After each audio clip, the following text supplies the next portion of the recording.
શું તમે Instagram reels, YouTube ads કે પછી બ્રાન્ડ પ્રમોશનથી પૈસા કમાવો છો?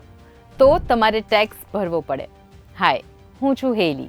ફક્ત બેંકમાં આવે એ જ ઇન્કમ નહીં, પણ તમે જે બ્રાન્ડ સાથે ડીલ કરો છો, અફિલિએટ માર્કેટનું કમિશન લો છો કે પછી ફેન્સ પાસેથી સુપરચેટ મેમ્બરશિપના પૈસા મળે છે, અને આ બધી જ વસ્તુ ટેક્સના દાયરામાં આવે છે. અને જો કોઈ બ્રાન્ડ તમને કપડાં, ફોન, કોસ્મેટિક્સ કંઈ પણ ગિફ્ટમાં આપે છે, તો એ પણ તમારી ઇન્કમ ગણાય. અને જો એ ગિફ્ટની વેલ્યુ 20,000 કરતાં વધારે હોય તો 10% TDS પણ કપાય. અને જો તમારી એન્યુઅલ ઇન્કમ 20 લાખથી વધારે હોય તો તમારે GST રજિસ્ટ્રેશન કરાવવું ફરજિયાત બને છે. જે ગ્રોઈંગ ક્રિએટર્સ છે એ લોકોએ ITR 4, અને જે લોકો એસ્ટાબ્લિશ ક્રિએટર્સ છે જેમની ઇન્કમ વધારે હોય છે એ લોકોએ ITR 3 ભરવું પડશે. અને જો તમે બિઝનેસ માટે ઇન્વેસ્ટ કરેલું હોય, કેમેરા, લેપટોપ, સોફ્ટવેર, તો આ બધું જ તમે બિઝનેસ એક્સપેન્સ તરીકે બતાવી શકો છો, જેથી કરીને તમારો ટેક્સ જે છે એ થોડો બચી જાય. એટલા માટે બધાના બિલ સાચવીને રાખજો.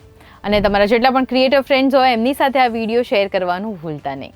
અને આવા જ ઇન્ફોર્મેટિવ ન્યૂઝ માટે ગુજરાત સમાચારના પેજને ફોલો કરી લો.